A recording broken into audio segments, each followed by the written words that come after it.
قمنا بها موجودة في كارتاج 2026.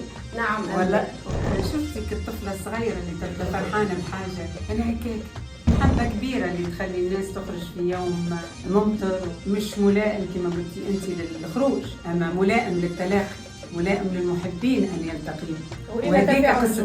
وهذيك قصة الحب اللي بيني بين الجمهور، يعني بنيت علاقة وطيدة، علاقة كلها صدق، كلها صفاء بيني وبين الجمهور. ما ادخرتش حتى جهد في أني نقدم له أحسن الأغاني، نظهر له في مظاهر جميلة، نعمل له ألف حساب.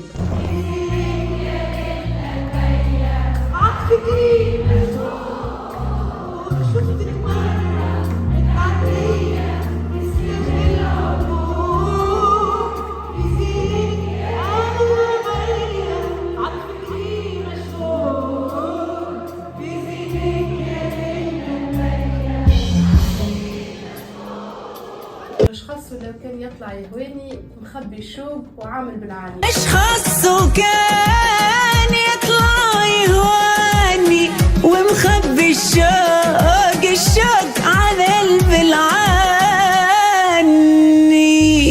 اول غنية في 2026 للفنانة نادية، شنو احساسك وانتي تغني فيها لاول مرة وفي كل مرة تسترجع تفصيل وتعاود تحكي لجان الجمهور؟ اي شفتك الطفلة الصغيرة اللي تبقى فرحانة بحاجة، أنا هيك أنا شعور اللي اليوم علاش قلت لهم ميرسي بور ليشانج. مع الأغنية الجديدة بالأساس فما حاجة حسيت وكأني مش أول مرة نقولها، كأني مش أول لايف. الجمهور حافظنا. أي أنتم يسعدني لو تشاركوني في أشخاص.